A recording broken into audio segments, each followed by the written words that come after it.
AP liquor స్కామ్లో కీలకంగా మరొక వ్యక్తిని సిట్ అధికారులు చెన్నై ఎయిర్పోర్ట్లో అరెస్ట్ చేయడం జరిగింది. అయితే ఏపీ లిక్కర్ స్కామ్కి సంబంధించి ముఖ్యంగా కర్త కర్మ క్రియ అంతా కూడా ఆ స్కామ్లో జరిగిన ప్రతి దానికి కూడా సూత్రధారి కింద రాజ్ కసిరెడ్డి ఉన్నారు.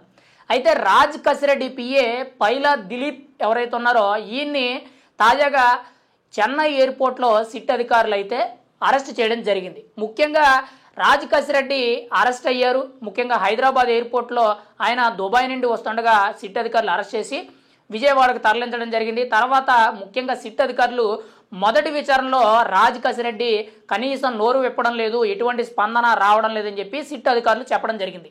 ఆ తర్వాత ముఖ్యంగా కోర్టు అనుమతులతోనే కానీ ముఖ్యంగా అధికారుల అనుమతులతో కీలకంగా చూసుకుంటే 14 రోజులు రిమైండ్ విధించడం జరిగింది. ఈ 14 రోజుల్లో ఒక 7 రోజుల పాటు ముఖ్యంగా ఉదయం 8 గంటల నుంచి సాయంత్రం 6 గంటల వరకు కూడా రాజ్ కసిరెడ్డిని సిట్ అధికారులు అయితే విచారించడం జరుగుతుంది. అయితే రాజ్ కసిరెడ్డి రెండో విచారణ నుంచి కూడా కొద్దిగా కొంత నిజాలు అనేవి బయటకు విడుదల చేయడం జరుగుతుందని చెప్పి తాజాగా ఉన్న సమాచారం.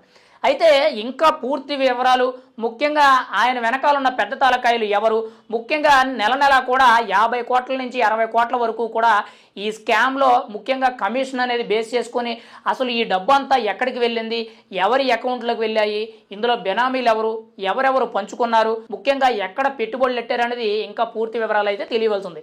కానీ రాజ్ కసిరెడ్డి కొంతవరకు మాత్రమే నోరెప్పడం, మిగిలిన అసలైన సమాచారం ఏదైతే ఉందో అది చెప్పకపోవడంతో తన పిఏ పైలా దిలీప్ ఎవరైతే ఉన్నారో తన్ని టార్గెట్ చేయడం జరిగింది.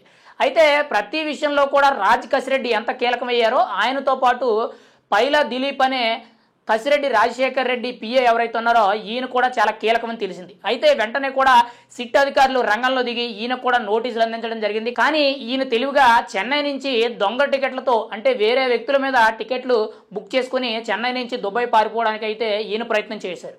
కానీ అప్పటికే కూడా పోలీసులు తన మొబైల్ ట్రాక్ చేయడం, తన యాక్టివిటీ అంతా కూడా మొత్తం ఫాలో చేయడం అయితే జరిగింది. దాని నుంచి అసలు రాజ్ కసిరెడ్డి పిఏ పైలా దిలీప్ ఎక్కడ మాట్లాడుతున్నారు, ఎక్కడ ఏం చేస్తున్నారు, ఎక్కడికి వెళ్తున్నారు అనేది ప్రతి ఒక్కటి కూడా ట్రాక్ చేయడంతో చెన్నై ఎయిర్పోర్ట్లో తాజాగా ఆయన అరెస్ట్ చేయడం జరిగింది. అయితే ముఖ్యంగా రాజ్ కసిరెడ్డి పిఏ ముఖ్యంగా ఈ ఏపీ లిక్కర్ స్కామ్లో ఎవరెవరి దగ్గర ఎంతెంత కమిషన్లు తీసుకోవాలి, ఎక్కడ తీసుకోవాలి, ఆ డబ్బంతా ఎక్కడికి చేరవేయాలి, ఎవరికి పంపాలి, ఈ పూర్తి వివరాలన్నీ కూడా ఆయనకే తెలుస్తున్నట్లు కొంత సమాచారం అయితే ఉంది. ఇంతేకాకుండా రాజ్ కసిరెడ్డికి సంబంధించిన కొన్ని ఇల్లీగల్ యాక్టివిటీసే కానీ లేదంటే వేరే వ్యవహారాలకు సంబంధించి కూడా ఈయనే చాలా కీలకమని కొంత సమాచారం అయితే వినిపిస్తుంది. ఇప్పటికే కూడా ఏపీ లిక్కర్ స్కామ్కి సంబంధించి ముఖ్యంగా చూసుకుంటే రాజ్ కసిరెడ్డి ముందున్నారు. కానీ వెనకాల ముఖ్యంగా ఎంపీ మిథున్ రెడ్డి, విజయసాయి రెడ్డి అండ్ మెయిన్గా జగన్మోహన్ రెడ్డి గారి పెదనాన్న జార్జి రెడ్డి రెండో కొడుకు వైఎస్ అనిల్ రెడ్డి గారు కానీ భారతీయ సిమెంట్ డైరెక్టర్స్ కానీ భారతీయ సిమెంట్స్కి సంబంధించిన లావాదేవీలు జగన్మోహన్ రెడ్డి గారి సతీమణి భారతి గారికి సంబంధించిన లావాదేవీలు చూసిన బాలాజీ కానీ గోవిందప్ప కానీ వీళ్ళందరూ కూడా ఇప్పుడు ఈ కేసులో వాళ్ళ పేర్లు కూడా వినపడుతున్నాయి. వారందరితో పాటు ముఖ్యంగా మాజీ ముఖ్యమంత్రి జగన్మోహన్ రెడ్డి గారి పేరు కూడా వినిపిస్తుంది. మరి ఇందులో పూర్తి ఆధారాలు అనేవి ఇంకా బయటపడలేదు. సిట్ అధికారులు అయితే నెమ్మదిగా ఒకవైపు రాజ్ కసిరెడ్డిని ఇంకోవైపు రాజ్ కసిరెడ్డి పిఏ అయిన పైలా దిలీప్ని కూడా విచారించడం అయితే జరుగుతుంది.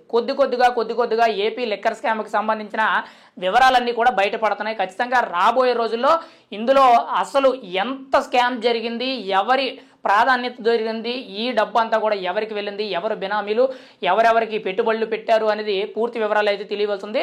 ముఖ్యంగా నెలకి దాదాపుగా 50 నుంచి 60 కోట్ల రూపాయలు అనేది డిజిలరీస్ నుంచి ముఖ్యంగా ఏపీ అమ్మకాలకు సంబంధించి భారీ స్థాయిలో కమిషన్లు తీసుకోవడం, అక్కడి నుంచి కూడా ఏపీ అంతా కూడా ఈ కమిషన్లు కలెక్ట్ చేసి అక్కడి నుంచి హైదరాబాద్లో ఒక ప్రముఖ వ్యక్తి ఇంటికి అక్కడికి వెళ్ళడం, అక్కడి నుంచి కూడా ఈ డబ్బు అంతా కూడా డిస్ట్రిబ్యూట్ అయిందని చెప్పి కొన్ని వివరాలు అయితే బయటకు వస్తున్నాయి. మరి ఇక్కడ రాజ్ కసిరెడ్డి పిఏ అయిన పైలా దిలీప్ తన వ్యవహారాలన్నీ కూడా ఎంతవరకు సంబంధం ఉంది, రాజ్ కసిరెడ్డి చెప్తేనే చేశారా లేకపోతే ఈయన ప్రత్యేకమైన ప్రమేయం ఉందా అనేది తెలియవలసింది. ఏది ఏమైనా సరే ఏపీ లిక్కర్ స్కామ్లో ఇంకా చాలా మంది కూడా బయటకు వచ్చే అవకాశం ఉంది. ఇప్పటికే రాజ్ కసిరెడ్డి అరెస్ట్ అయ్యారు. ఇటువైపు చూసుకుంటే తన పిఏ పైలా దిలీప్ కూడా అరెస్ట్ అయ్యారు. మరి ఏం జరుగుతుంది, లిక్కర్ స్కామ్ అనేది ఎంతవరకు వెళ్తుంది, వెనకాలన్న పెద్ద తలకాయలు బయటకు వస్తాయా రాలేదనేది మనం అయితే చూడాలి.